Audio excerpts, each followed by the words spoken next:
आदाब नाजरीन, आप देख रहे हैं गुलिस्तान न्यूज। रात के 9:30 बज चुके हैं। अब तक आज का ताजा शुमारा लेकर मैं आपका मेजबान गौहर कुछ आपकी खिदमत में हाजिर हूं। अब तक में सबसे पहले बात शाम की करेंगे। शाम की मौजूदा सूरत हाल और उसके साथ साथ ही हालात के बीच ही वहां पर महंगाई और रूज पर नजर आ रही। शाम की सूरत हाल पर अक़वाम मुत्तहिदा की जानिब से एक रिपोर्ट सामने आई है, जहां पर अक़वाम मुत्तहिदा के इंसानी उमूर के इदारे ने रिपोर्ट जारी करते हुए कहा है कि असद हुकूमत के खात्मे के बाद दमिश्क, देर अल ज़ोर, हमात और दीगर बड़े शहरों में खुराक की शदीद किल्लत पाई जा रही है।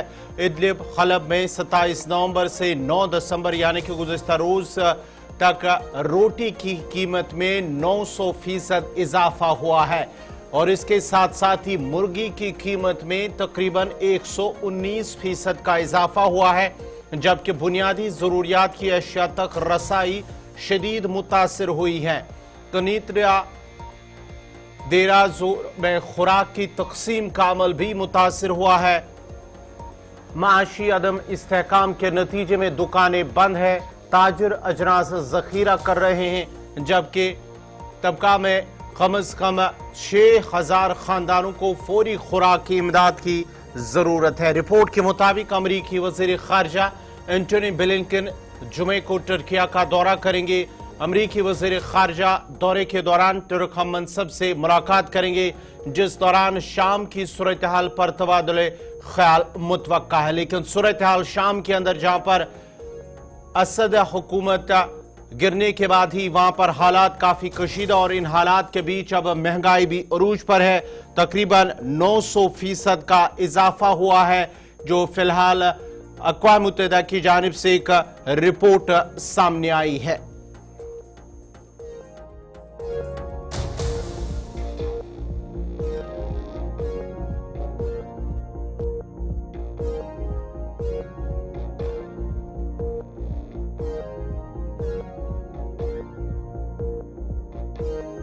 अब जरा बढ़ते हैं आगे, बात जरा रूस अमेरिका की भी करते हैं। दोनों के दरमियान अगरचे तनाव हालात है, कशीदा हालात है। रूसी वजारत खारजा की जानिब से एक और बयान सामने आया, जहां पर रूस की जानिब से रूसी शहरियों को अमेरिका सफर न करने की हिदायत दी गई है। रूसी वजारत खारजा ने अपने शहरियों को अमेरिका का सफर न करने की हिदायत दी है। रिपोर्ट के मुताबिक रूसी वजारत खारजा का कहना है कि अमेरिका के साथ बढ़ती कशीदगी के तनाजुर में अमेरिका का सफर खतरात से भरा हुआ है और वजारत खारजा ने कहा है कि रूसी शहरियों को अमेरिकी हुक्काम के हाथों मारा जा रहा है। रूसी शहरी अमेरिका, कनाडा, यूरोपीय यूनियन के कुछ ममालिक के दौरों से बाज रहे।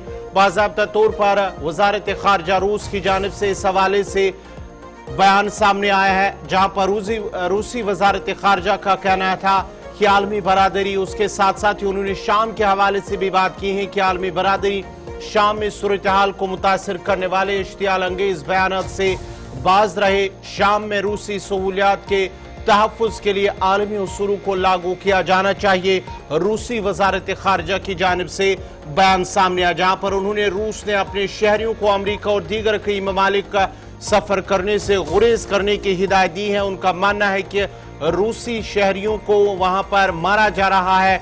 उनकी जानिब से रूसी वजारत खारजा की जानिब से यह बयान सामने आया है।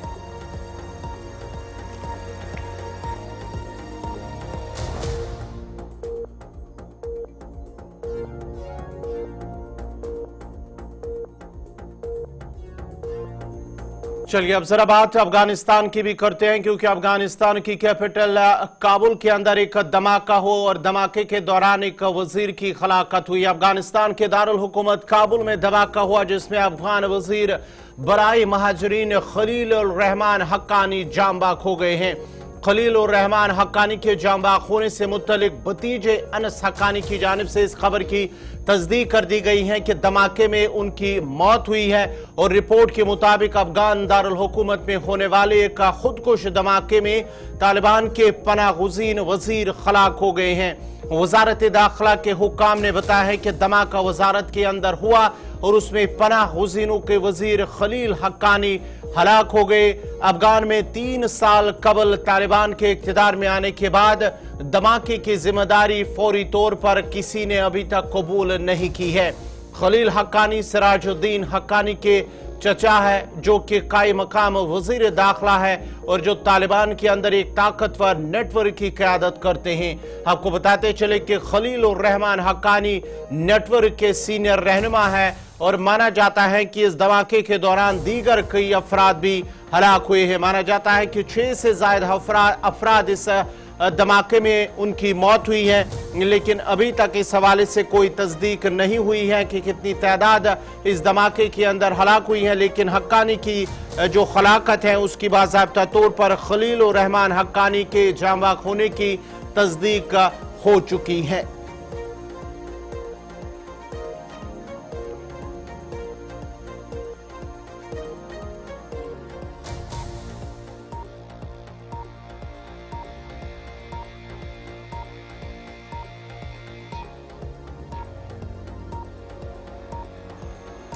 बढ़ते आगे बात जरा जम्मू कश्मीर की करते हैं। वज़ीर आला जम्मू कश्मीर उमर अब्दुल्ला ने आज अपनी सरकारी रिहाइशगाह वाक़ा वज़ारत रोड जम्मू में जम्मू की सिविल सोसाइटी के अरकान के साथ एक मुलाकात की है।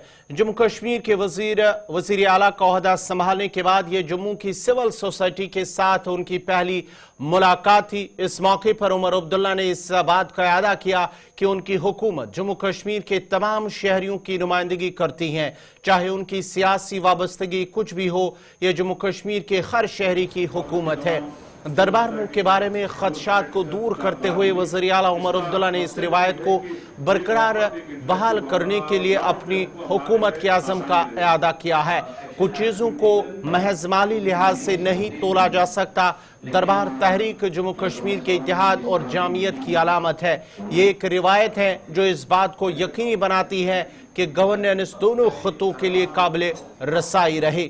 उन्होंने इस 150 साल पुराने तर्ज अमल के खिलाफ माली दलाइल को मुस्तरद करते हुए कहा कि हुकूमत का किरदार सिर्फ मुनाफा पर तवज्जो मरकूज करना नहीं है और उन्होंने कहा है कि हमारी जिम्मेदारी तमाम खित्तों में मुतवाज़िन तरक्की की खिदमत और यकीनी बनाना है। दरबार मुल्क को ख़त्म करने से सिर्फ दोनों खित्तों के लोगों को एक दूसरे से दूर कर दिया जाएगा और इस इज्तिमाई इत्तेहाद को नुकसान पहुँचेगा, जिससे हम बरकरार रखने की कोशिश कर रहे हैं। इन बातों का इज़हार उमर अब्दुल्ला की जानिब से इस मीटिंग के दौरान किया गया।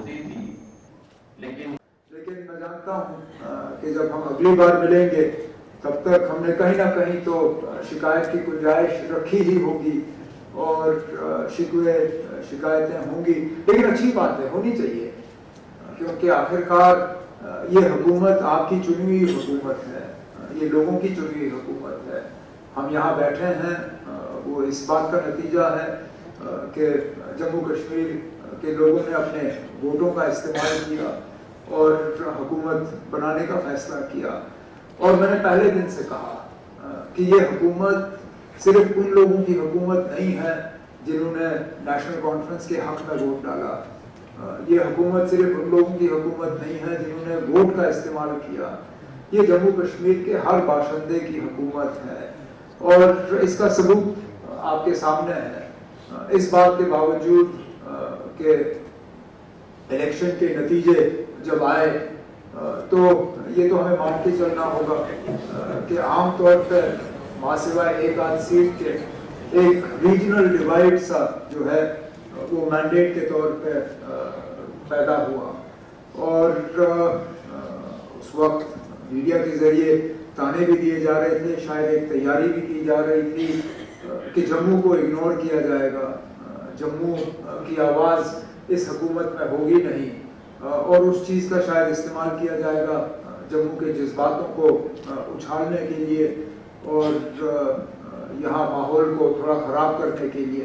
लेकिन पहले दिन से मेरा ये मानना था कि इस फिलहाल तो बदकिस्मती से हम एक यूटी हैं, वैसे भी यूटी कहना मुझे अजीब लगता है, यूटी सुनना भी अजीब लगता है। बार बार जब मेरा इंट्रोडक्शन होता है और कहा जाता है चीफ मिनिस्टर गवर्नमेंट और यूटी और जम्मू एंड कश्मीर में, तो ये यूटी जोड़ने की क्या मजबूरी है? आप बार बार तो chief minister government of the state of Maharashtra तो नहीं कहते हो, आप कहते हो chief minister of Maharashtra, chief minister of West Bengal, chief minister of Punjab. ये हम यूटी वालों की बदकिस्मती है कि आप बार बार हमें ये याद दिलाते हो कि हम रियासत नहीं है, हम यूटी हैं, chief minister of the UT और जम्मू एंड कश्मीर। तो चलिए, बदकिस्मती से हम यूटी हैं, लेकिन नाम हमारा जम्मू कश्मीर है, तो आखिरकार हुकूमत भी जम्मू कश्मीर की ही होनी है। और कोशिश की गई कि शिकायत की गुंजाइश ना रखूं। फिलहाल मिनिस्टर बनाने की भी गुंजाइश इतनी ज्यादा है नहीं। कहने का मेरा मतलब ये है कि ये हुकूमत आपकी है, इस हुकूमत तक अपनी बात पहुंचाना और हमारा ये फर्ज बनता है कि हम आपकी बात सुने और उस पर फिर गौर करें। ब्रेक के बाद आपका दोबारा खैर मकदम है। भारतीय जनता पार्टी के तर्जुमान डॉक्टर ताहिर चौधरी ने कहा है कि रोहिंग्या महाजरीन को उस वक्त की सियासी जमातों ने अपनी सियासी मफादात के लिए बसाया है। उन्होंने कहा है कि ये मुल्क मुखालिफ सरगर्मियों में मुलविस पाए गए हैं और वक्त आ गया है कि सरकार रोहिंग्यों को मुल्क बदर करे। देखिए, रोहिंग्यास का जम्मू कश्मीर में आना ये एक बहुत बड़ी साजिश थी और उन पॉलिटिकल पार्टीज़ की जो उस टाइम पे पावर में थे। ये आज नहीं आए हैं। मैं ये नहीं आपको कहूँगा कि 2014 में ये लग गए हैं, क्योंकि भारतीय जनता पार्टी की सरकार तो 2014 में पूरे देश में आई, उससे पहले से इन लोगों को लाया गया। और स्पेशली कहाँ बांग्लादेश, कहाँ पे बर्मा, कहाँ पे म्यांमार, और हज़ारों किलोमीटर का डिस्टेंस, ये वहाँ के जो नेबरिंग स्टेट्स से वहाँ पे नहीं गए, जम्मू कश्मीर में आ गए। और 4,500, 5,000, 7,000 किलोमीटर का ये डिस्टेंस होगा अगर ग्राउंड से देखा जाए किलोमीटर का। तो यहाँ पे आके इनको बसाना, यहाँ पे इनके वोट बनाए गए। हमें यहाँ तक इन्फॉर्मेशन है कि पंचायती इलेक्शंस में, असेंबली इलेक्शंस में इन लोगों ने वोट कास्ट किए हैं और इनके आधार कार्ड बने, यहाँ पे वोटर कार्ड बने, इनके आयुष्मान के कार्ड बने, यहाँ के हॉस्पिटल्स में ये लोग उसका बेनिफिट ले रहे हैं। तो ये बहुत बड़ी एक साजिश थी जम्मू कश्मीर के लिए, जम्मू कश्मीर में हालात ख़राब करने के लिए, जम्मू कश्मीर में इनकी पॉपुलेशन बढ़ाने के लिए। मैं कहूँगा जम्मू कश्मीर में एक जो ड्रग का जो एक माफिया का जो काम है ये लोग करते हैं, बहुत सारे लोग इन्वॉल्व हैं और बहुत सारी ISI की जो एजेंसीज़ हैं उनकी इनको सपोर्ट होना, बहुत सारी ऐसी ऑर्गेनाइजेशंस, ऐसी NGOs हैं जिनके ऊपर NIA ने भी रेड किया, NIA की इन्वेस्टिगेशन के अंदर चल रही हैं, वो NGOs इनकी सपोर्ट करती हैं। तो मुझे लगता है कि जम्मू कश्मीर सेफ़ नहीं है और बहुत जल्दी जब सरकार फ़ैसला ले और इन लोगों को यहाँ से अगर बाहर निकाला जाए, यहाँ से नहीं पूरे देश से इनको बाहर निकालना चाहिए, तब जाके देश भी सेफ़ रहेगा और जम्मू कश्मीर भी सेफ़ रहेगा। देखिए, बहुत सारी एंटी नेशनल गतिविधियाँ जब जम्मू कश्मीर में हुई हैं उसमें इन लोगों के लिंक्स भी पाए गए, इन लोगों के ऊपर इन्वेस्टिगेशंस भी चली और जिस तरह से इलीगल तरीके से ये लोग जम्मू में रह रहे हैं, जम्मू में बिज़नेस कर रहे हैं, जम्मू में कारोबार कर रहे हैं, मुझे लगता है कि जम्मू के लोगों के लिए कश्मीर में ये लोग इतने नहीं गए जितने जम्मू में गए। और ये एक बड़ी समझी सोची हुई साजिश थी कि जम्मू को कैसे डिस्टर्ब किया जाए, जम्मू के लोगों को, जम्मू के कल्चर को कैसे डिस्टर्ब किया गया, करने की कोशिश इन लोगों को यहाँ पे बसाने की थी।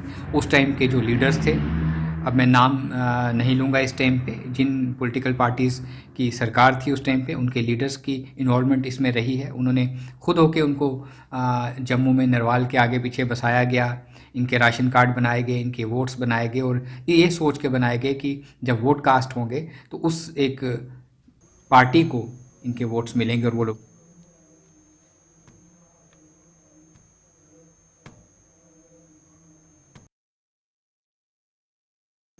इधर काबीना के वजीर जावेद अहमद राना ने कहा है कि रोहिंग्या महाजरीन को कोई मसला नहीं है, मगर कुछ सियासी लीडरान को सियासी जमातें इसे मसला बनाने की कोशिश कर रहे हैं। उन्होंने कहा है कि मौजूदा हुकूमत की जिम्मेदारी है कि इंसानी बुनियादों पर उन्हें बिजली, पानी और दीगर सहूलियात दस्तियाब रखे और अगर कोई फैसला लेना है तो वो मरकजी हुकूमत को लेना है।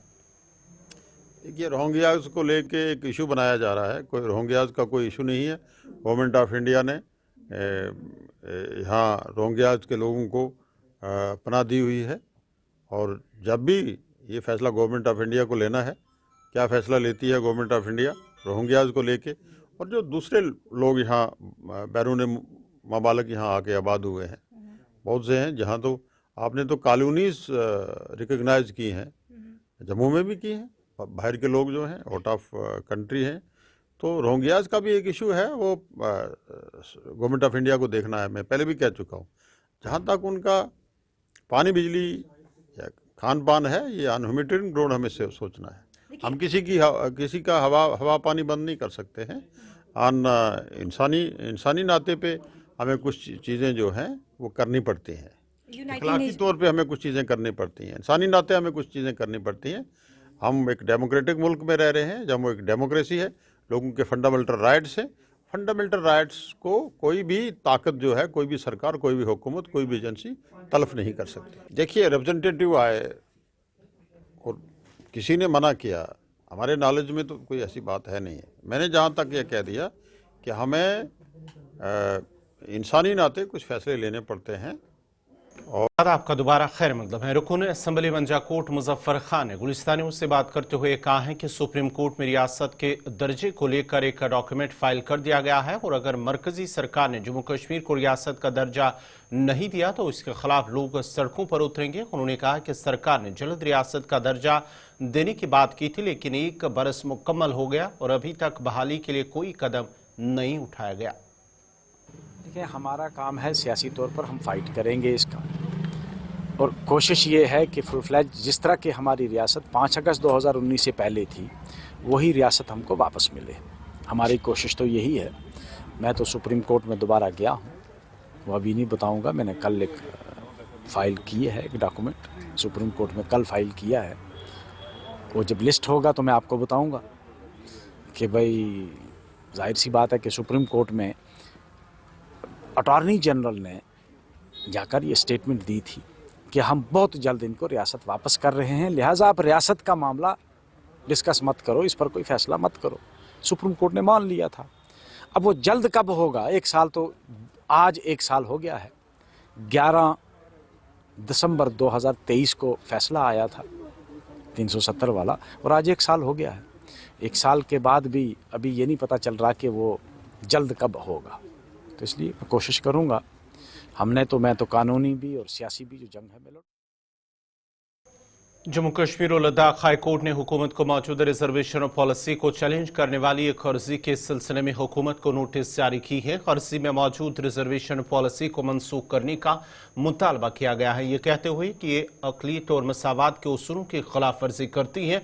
इससे मजीद ये है कि रिजर्वेशन के फ्रेमवर्क के एक मुकर्ररा वक्त के अंदर जायजा लेने और इसे माकूल बनाने के लिए एक आज़ाद कमेटी की तश्कील की जाए, जिससे इस अमल में इंसाफ और शफाफियत को यकीनी बनाया जाए। बेंच जिसमें जस्टिस रजनीश ओसवाल और जस्टिस मोहम्मद यूनुसवानी शामिल थे, ने 3 हफ्तों में जवाब दाखिल करने की हिदायत की और दरख्वास्त गुजारों को हिदायत की है कि वो 1 हफ्ते में सर्विस के लिए मतलूबा इकदामात मुकम्मल करे और अगली समात 27 दिसंबर 2024 को मुकर्रर की गई है। एडवोकेट जुनैद ने कार्रवाई के बारे में उम्मीद का इजहार करते हुए कहा कि लोगों के हकीकी खदशात को दूर करने के लिए एक माकूल और मुनसिफाना रिजर्वेशन पॉलिसी जरूरी है।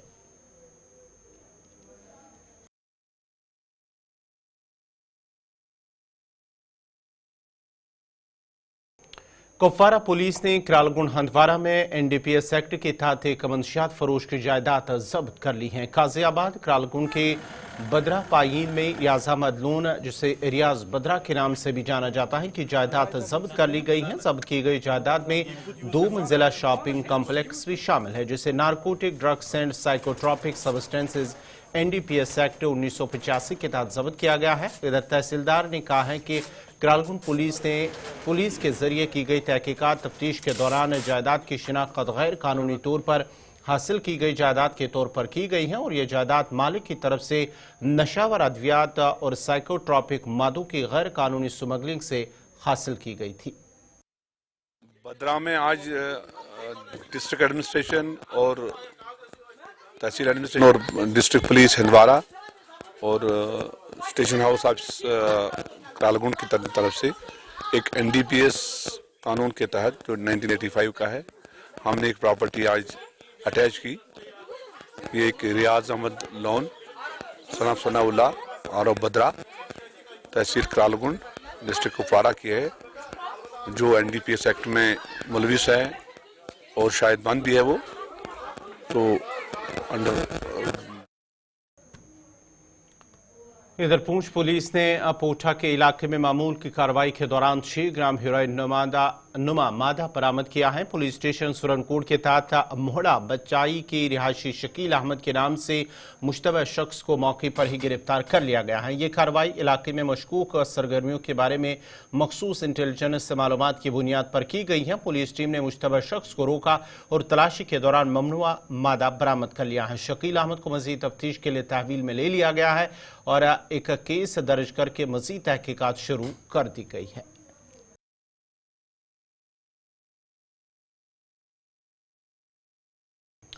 नाजरीन, अब तक जारी रहेगा यहाँ पे एक और छोटा सा तिजारती वक्फा। बसंतरी नदी पर तीसरे पुल की तामीर का काम जारी है। आपको बताते चले कि जम्मू पठानकोट नेशनल हाईवे पर बसंतरी नदी पर पहले 2 पुल बनाए जा चुके हैं, जिसकी वजह से न सिर्फ ट्रैफिक निज़ाम में बेहतरी आई बल्कि आवाम को भी राहत मिली है। इस पुल की लंबाई, जो नया तीसरा पुल तामीर हो रहा है, इस पुल की लंबाई तकरीबन 330 मीटर है और ये 35 से 40 करोड़ रुपए की लागत से तामीर किया जा रहा है और उम्मीद है कि मार्च 2025 तक इसे मुकम्मल किया जाएगा। इसके साथ ही सिडको चौक में एक अंडरपास भी बनाया जाएगा, जिससे सिडको जाने वाले लोगों को रिलीफ मिलेगा।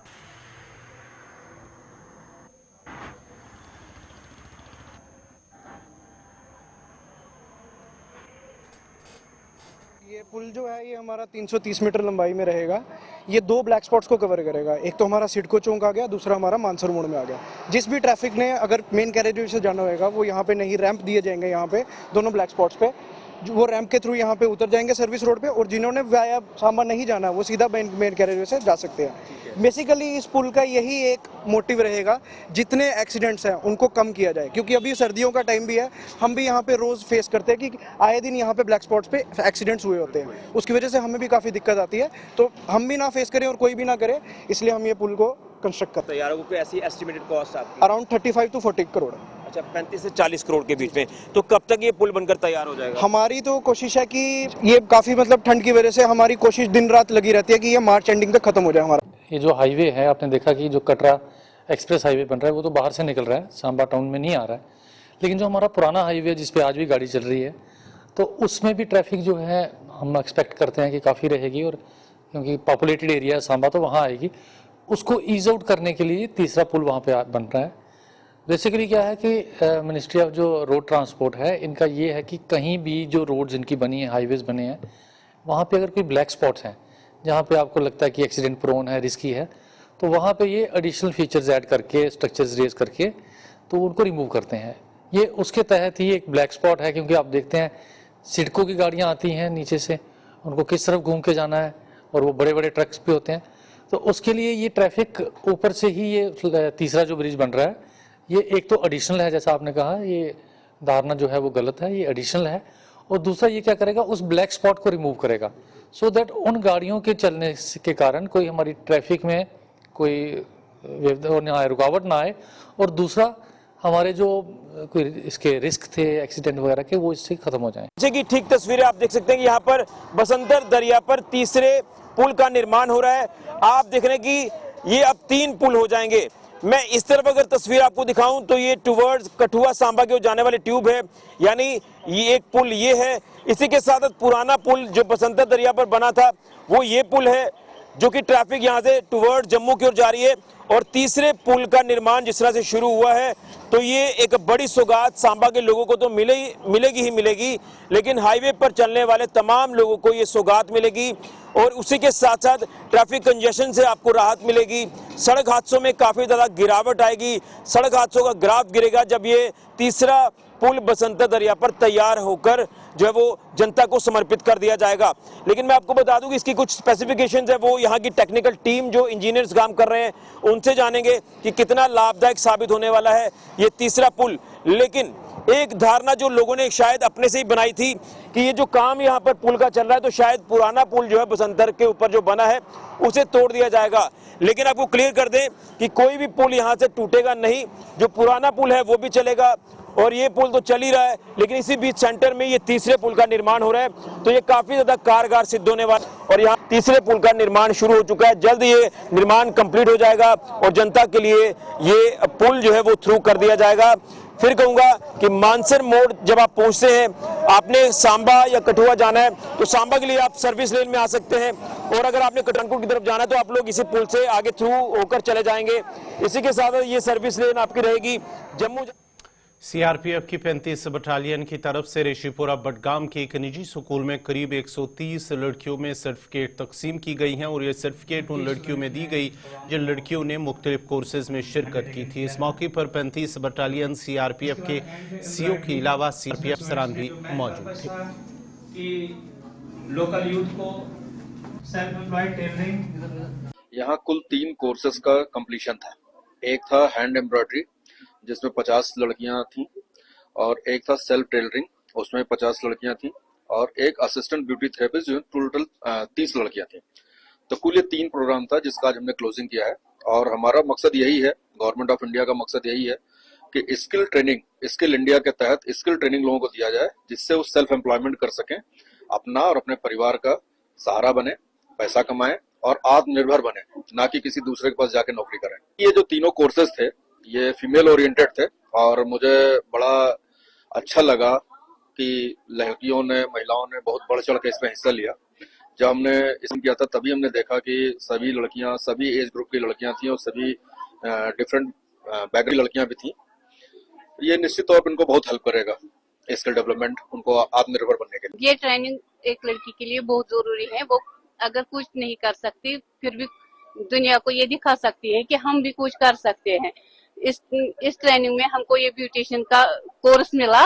जो ब्यूटिशियन का कोर्स है, बाहर के लोग आते हैं यहाँ पे ब्यूटिशियन के ये ब्यूटी पार्लर खोलने के लिए, लेकिन हम यहाँ पे खुद खोल सकते हैं। उनकी हौसला अफजाई कर सकते हैं, उनको ये बोल सकते हैं कि आप जो बाहर के आपके सामने आते हैं, हम उनके पास जाते हो, उससे अच्छा है कि हम यहाँ पे है, कश्मीर में है, अपने कश्मीर के पास जाइए और हम इससे बहुत कुछ कमा भी सकते हैं।